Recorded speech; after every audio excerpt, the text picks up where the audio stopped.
بسم اللہ الرحمن الرحیم. یہ بدقسمتی ہے ہماری کہ اس طرح کے واقعات بڑھتے جا رہے ہیں، اور میرا خیال ہے کہ پاکستان کی حکومت، مرکزی، صوبائی، افواج Pakistan, rangers, F C, police اور عوام اس چیز پہ یونائٹڈ ہیں کہ پاکستان کی سرحد کے اندر آ کے پاکستانیوں کے خلاف نہتے پاکستانیوں کو جو مارنے کا سلسلہ چلا ہے، اس کی اجازت نہیں دی جائے گی.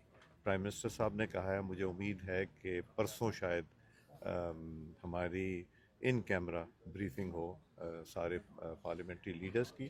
وہ جیسے ہی ہوگا وہ اناؤنسمنٹ ہو جائے گی. اگر وہ پرسوں ہوئی تو پھر بھی اطلاع ہو جائے گی. پرائم منسٹر صاحب نے یہ بیان بھی دیا ہے.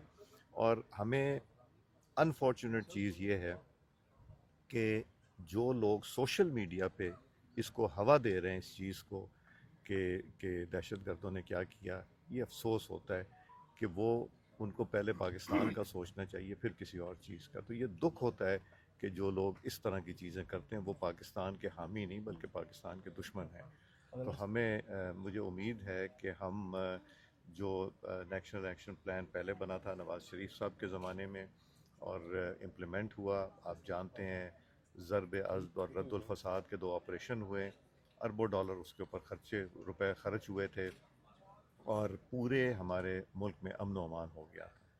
مگر ایک 2021 نومبر کا ایک ایسا فیصلہ تھا جس کی وجہ سے یہ دہشت گردی پھر پنپ رہی ہے.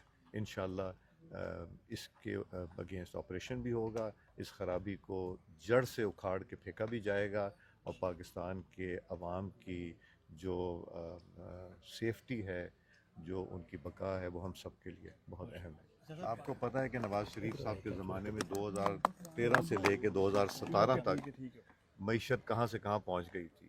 ہمارے ریزروز 25 ارب ڈالر کے ہو گئے تھے، معیشت تیزی سے اوپر جا رہی تھی.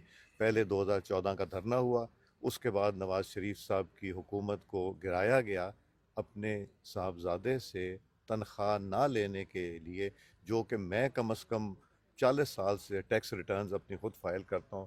مجھے نہیں پتا کہ یہ کون سا قانون ہے. یہ کمپنیوں میں ہوتا ہے کہ ریسیویبل ہوتے ہیں، مگر پرائیویٹ میں نہیں ہوتا. مگر وہ بہت ہی افسوسناک فیصلہ تھا جس نے ملک کو ڈی ریل کیا. 2017 نواز شریف صاحب کی حکومت ختم ہونے کے بعد آج تک ہم وہ ان چیز سے گزر رہے تھے.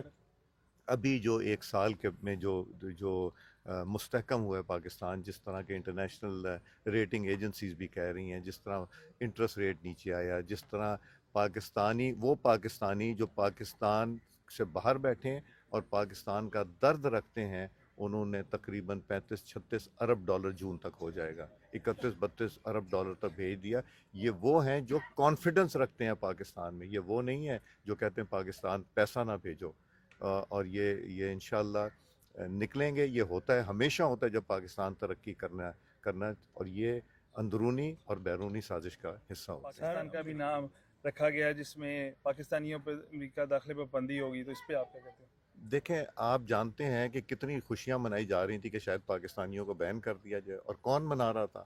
وہ پاکستانی جو ایک اس گروہ سے تعلق رکھتے ہیں جو نیگیٹیوٹی پھیلاتا ہے سوشل میڈیا. آپ یہ دیکھیں کہ میں نے یہاں کی کمٹمنٹ دی ہوئی ہے اور افواہ یہ پھیلائی جا رہی کہ میں امریکہ بیٹھا ہوں.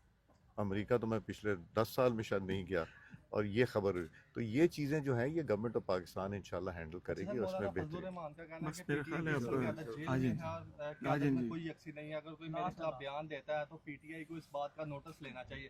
مولانا فضل الرحمان کا یہ بھی کہنا ہے کہ عید کے بعد وہ احتجاجی تحریک بڑے پیمانے پر حکومت کے خلاف شروع کرنے جا رہے ہیں. مولانا فضل الرحمان صاحب ایک بڑے زیرک سیاستدان ہیں، اور جس طرح کی غلیظ گفتگو اور کیچڑیں اچھالی گئیں مولانا فضل الرحمان صاحب کے اوپر، وہ بخوبی جانتے ہیں انہوں نے کس کے ساتھ کھڑے ہونا ہے اور کس کے ساتھ